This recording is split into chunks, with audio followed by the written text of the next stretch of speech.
안녕하세요. 수아입니다. 이번 시간은 신묘한 스님께 100일 동안 아침 공양을 지어 올리고 나니, 이 내용은 한 10년 전쯤에 제가 만났던 어느 보살님이 저에게 해준 이야기입니다.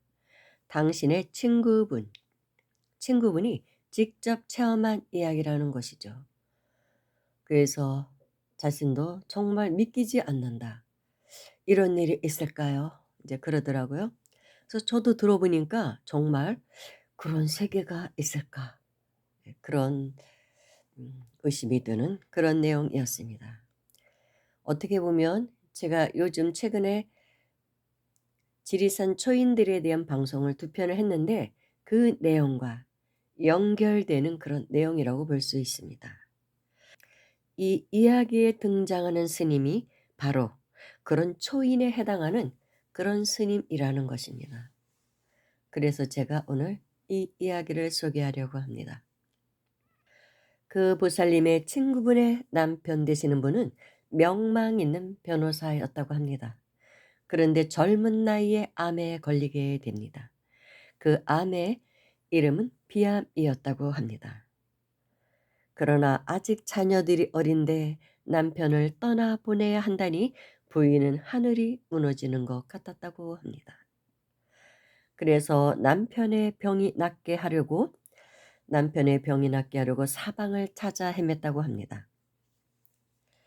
그러다가 평소 잘 알고 지내던 무당집에 가서 눈물을 흘리며 어떤 방도가 없겠냐고 물었다고 합니다. 그런데 이 무당이 한 가지 방법이 있다며 처방을 내놓는데 그게 참으로 신묘했던 것이죠. 그 무당도 엄청난 영적인 좀 비밀스러운 그런 분이었던 것 같아요. 어디 어디 가면 조그만 암자가 있는데 그곳에 계신 스님 아침 공양상을 차려주고 오라는 것이었다고 합니다.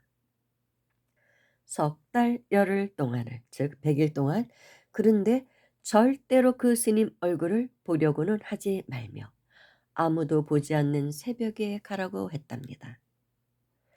그래서 이 부인 되시는 분은 지푸라기라도 잡고 싶은 심정으로 그렇게 했다고 합니다. 캄캄한 이른 새벽에 그 암자로 향했다고 합니다. 스님이 깨어나실까 조심스러워 몰래 밥을 지어 상을 차려놓고는 나왔다고 합니다. 그런데 이상하게도 그런 부인의 행동은 남편에게 들키지 않았다고 합니다. 집에 오면 남편은 늘 곤히 자고 있었다고 합니다. 그렇게 100일이 채워졌습니다. 100일째 되는 날도 밥상을 차려놓고 나오는데 그동안 한 번도 뵙지 못한 스님이 그날은 젊은 밖에서 기다리고 계시더랍니다. 그리고 스님 손에는 먼지 무를 풀 같은 것이 들려 있었다고 합니다. 보살, 이 풀을 남편에게 다려 먹이게나.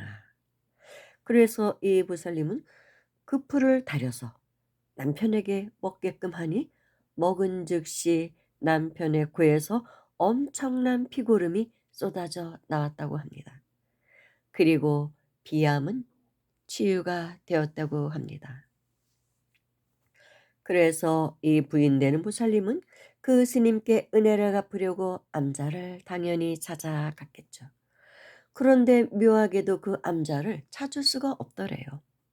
동네 사람들에게 물어봐도 모두 모른다고 했고 그런 암자도 없었으며 그런 스님도 본 적이 없다고 말하더랍니다.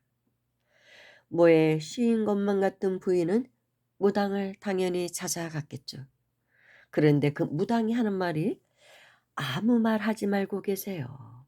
알려고도 하지 말고요. 그러면서 입을 탁 닫더래요.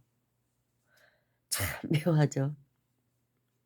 21세기에도 이런 일이 일어난다는 것이 참 신묘하다. 그 부인과 잘 아는 사람이 저에게 들려준 얘기니까 저는 헛소리는 아닐 것이라고 생각했습니다. 그 당시에도. 정말 정신세계의 영역은 도대체 어디까지일까? 그런 생각을 해서 그 당시 제가 블로그에 써 놓았던 글입니다. 정말 정신세계 영역은 도대체 어디까지일까요? 그 스님은 누구실까요? 당연히 3차원에 존재하는 분이라고 볼 수가 없는 것이죠. 다른 차원계에 존재하는 스님이 이 보살님과의 어떤 인연이 있었을 거예요. 이런 가피도 이런 인연도 아무에게나 오지는 않습니다. 그 무당이나 그 보살님이나 어쩌면 높은 차원계에서 지구로 내려온 사람이라고 할 수 있습니다. 그러니까 그렇게 그 무당이 영적이겠죠. 일반적인 무당이라고 우리가 생각할 수가 없잖아요. 다른 차원계의 스님을 연결해 주었다는 거. 아, 대단한 경지에 간 무당이라고 볼 수 있습니다.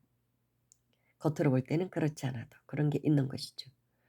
그리고 그 스님은 아마 그 보살과 또 깊은 인연이 있었을 것입니다.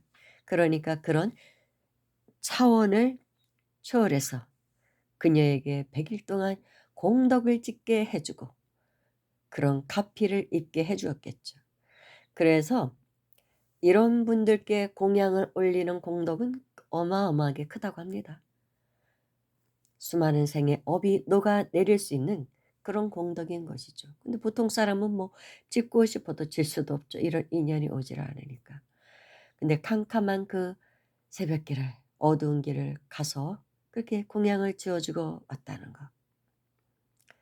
참 그 신묘한 풀은 다른 차원계의 풀일 수도 있죠. 아니면 그냥 평범한 우리가 일상적으로 주변에서 볼 수 있는 풀인데 그 스님께서 어떤 기운을 불어넣어 주면서 약으로 변하는 것입니다. 그런 경우는 여러 번 그런 이야기들이 있죠. 여러 가지.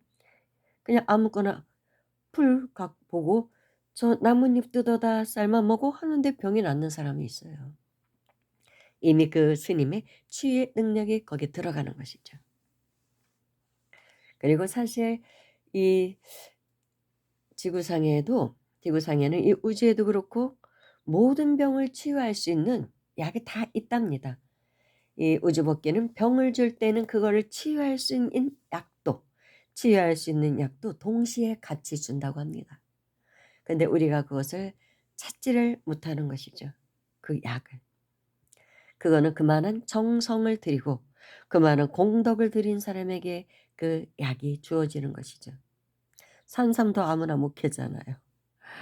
좀 아주 신적인 영물이기 때문에 아무나 캘 수가 없는 것이죠. 아무튼 저는 이 이야기를 듣고 그 당시 참 신기했어요. 근데 정말 그 후에 또 그렇게 뭐 지리산에서 그런 초인을 만났다는 또 그런 변호사님도 만났고 그러면서 점점 이런 세계가 있다는 것을 이제 인정하게 된 것이죠. 점점 영성 공부가 깊어지면서. 그런데 보통 스님들은 이런 어떤 이상한 거를 체험하신 분들이 간혹 있어요. 근데 일반적인 신도들한테 얘기하지 않습니다. 이해를 못하니까 잘. 그래서 당신들끼리는 얘기해요. 가끔 그래서 그런 이야기를 한 자락 얻어 들을 때가 있어요. '아 그런 게 있구나.' 하고. 아무튼 참 이런 세계가 있다는 거 제가 오늘 덧붙여서 말씀드리는 것입니다. 감사합니다.